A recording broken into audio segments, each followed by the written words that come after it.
Hi guys, Dave Wilson here again. Now today we're going to look at the Dremel right angled attachment, but before we do I just wanted to say a big personal thank you to all the thousands of people that have been watching my other Dremel video. Almost every day I get comments, emails, lovely messages, comments under the video telling me how much you really appreciate that video, and I'm humbled by it. Thank you very much. Give me a thumbs up, keep it coming. Great.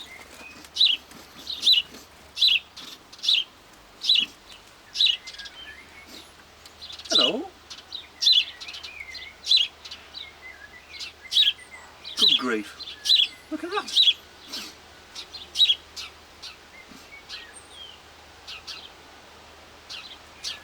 You better go back to your mum.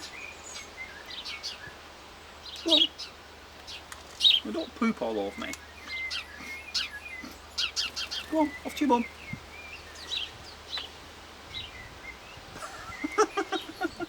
And I'll bet you thought all the bird noises were fake, didn't you? Admit it. Anyway, before I was so rudely interrupted, I was talking about the Dremel video. So if you haven't seen the other Dremel video, check it out. Great video. But it's clear that a lot of you have got Dremels and you're interested in buying the Dremel. So today I want to show you a cracking little accessory for it.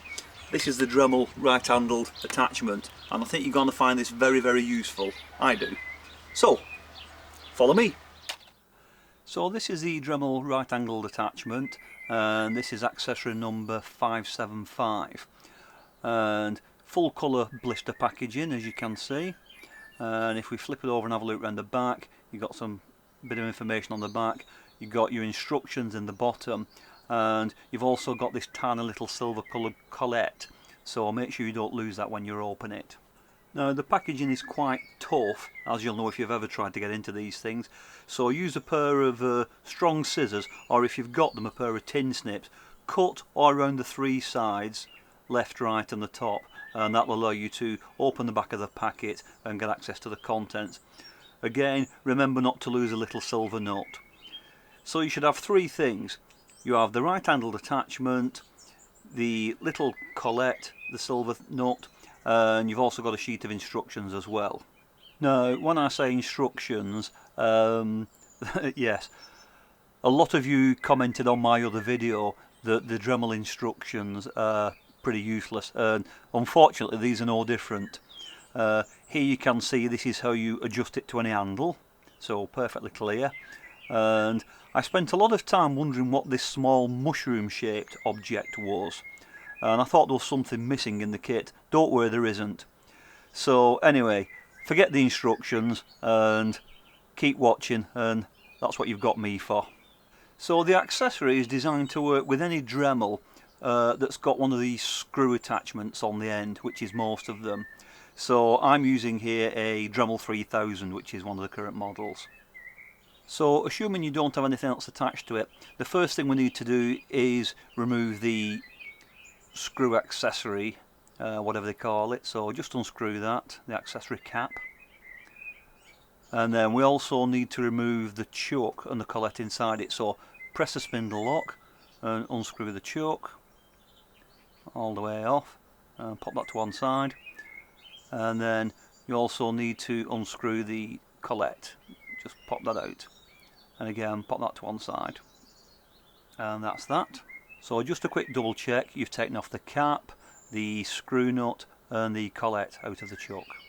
You now need to get that silver coloured shiny little nut that came with the attachment and attach that. So press the spindle lock, again screw it on, just finger tight, don't over tighten it, and then once it's on that all the way down, just a third of a turn with the spanner just to tighten it up, but again don't overdo it.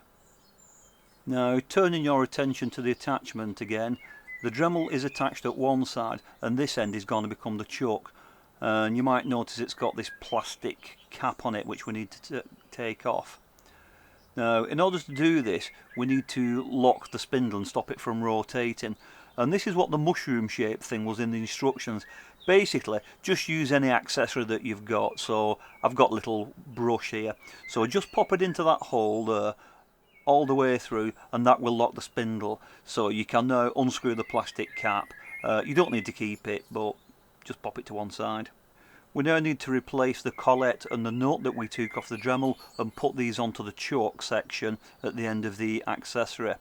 So again, just use an Allen key, a screwdriver or any of your accessories or a bar, anything, just as a spindle lock, and then pop your collet in and then tighten up your nut.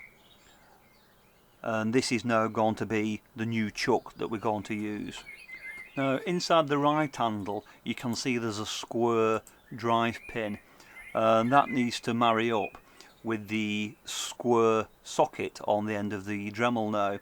So when you slide it over the end of your Dremel, get it all nice and straight and careful not to force it, and you might need to whittle it a little bit just to make sure that that pin slots in, and it wants to go all the way down so it's snug towards the Dremel.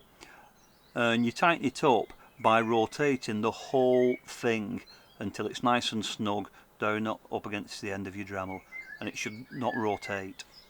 Now don't worry about the handle of it, because you can move it to whatever handle you want, and you do this by unscrewing the black nut here and then just take the accessory out, and you'll notice on the inside of it there's a 12-sided key, so you can slot it back into any position that you want, left, right, down, whatever you want, 360 degrees. So slot it on and then just tighten up the nut, and then finally make sure that everything is absolutely nice and tight and it's not going to move. Then we're ready to go. Now to change accessories you just need to put something in the holder to act as a spindle lock, so just use another accessory. Unscrew the nut as you would do normally, insert your accessory, tighten it up, make sure that it moves freely, and then away you go. You're now running at 90 degrees. Now once you have this attached, you're really going to instantly see the benefits of it. Because your hands are further away, you've got a lot more space and a lot more increased visibility around your tool. So great for getting into awkward places and increasing your visibility. You'll also find that if you're cutting a flat sheet, for example, it allows you to have your cutting disc at 90 degrees, which is difficult to do if you've just got it straight onto the Dremel. So you've got a lot more flexibility and you can get things at the precise cutting handle. Great for use with a sanding disc. If you're using a grinding stone or metal, you've basically got a mini handle grinder, so you can hold it at a comfortable handle and you can actually grind with the grinding disc flat to the surface. Another great use is if you're drilling, you can get into tight areas like inside a drawer or inside a kitchen cupboard, and anywhere that there's a small tight area that you just couldn't get the whole Dremel into. All you need to do now is to just get the right handle accessory into it, so it allows you to get into a lot tighter areas, get the precise handle on your tool and the ability to actually see what you're doing right at the very tip. So really useful, and I'm sure like me, once you've installed it you probably won't take it off. Revert back to your Dremel, simplicity itself. Use an accessory as a spindle lock, unscrew the chuck nut and take out your collet as well. Unscrew the whole thing from the Dremel, and then you need to remove the little shiny square nut and replace your collet and your chuck nut back onto your Dremel, and there you go, you're back to where you started. So a great accessory, very inexpensive but very useful, and I think you get a lot of use out of it. So I hope you found this useful. Check out my other Dremel video. I've been Dave Wilson, thank you very much for watching, and I'll see you on the next video. Bye for now.